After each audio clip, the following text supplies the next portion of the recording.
Dans un contexte mondial assez difficile, particulièrement marqué par la chute du prix du pétrole, les augmentations des prix de l'énergie électrique et du carburant prévues dans la loi de finances 2016 sur le plan national, l'Algérie se retrouve résolue à faire une transition énergétique ou le passage d'un système basé en quasi-totalité sur des hydrocarbures conventionnels en voie d'épuisement vers un nouveau système basé sur un bouquet énergétique aussi diversifié que possible pour assurer au mieux la sécurité énergétique et économique du pays.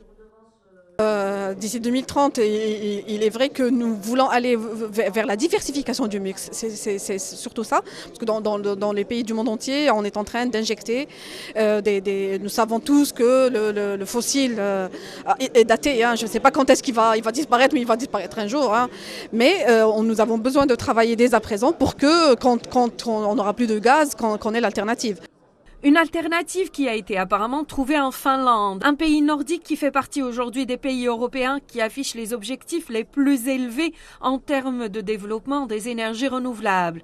Un savoir-faire dont veut profiter l'Algérie qui ne manque pas de ressources. Des richesses aussi bénéfiques pour la partie finlandaise qui rappelle que l'Algérie est l'un des plus importants fournisseurs d'énergie au continent européen.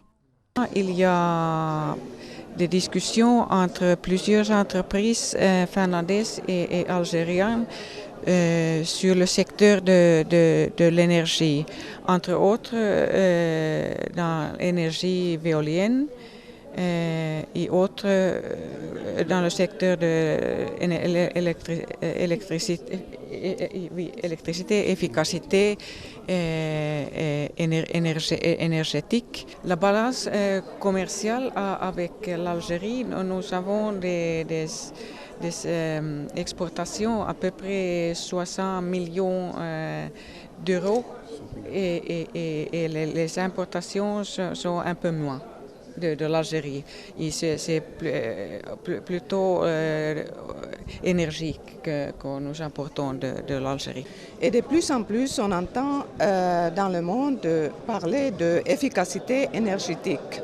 C'est-à-dire que la demande d'énergie, il augmente tout le temps. Alors, il faut qu'on puisse proposer des solutions qui utilisent le moins d'énergie possible.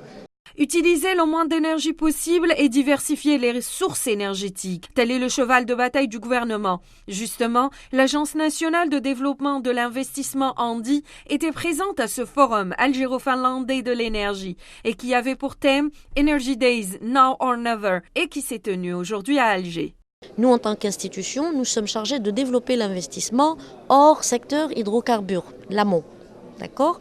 Mais quand on parle de l'énergie renouvelable, on est dans la mise en place des photovoltaïques, dans la production des photovoltaïques par exemple, on est dans les équipements pour la géothermie, on est dans les équipements pour la biomasse, il y a un aspect industrie, il y a un aspect investissement.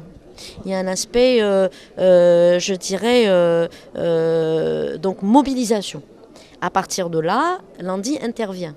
Elle intervient pour le secteur donc, des énergies renouvelables au même titre que n'importe quel autre secteur, notamment les secteurs prioritaires comme l'industrie, le tourisme ou l'agriculture. Des investissements dans le secteur de l'énergie qui ont atteint un montant de 971 milliards de dinars en 2015 ou l'équivalent de 10 milliards de dollars, mais qui doivent incessamment être redirigés vers un modèle énergétique qui permettra de satisfaire de manière durable, équitable et sûre les besoins en énergie des citoyens et de l'économie nationale.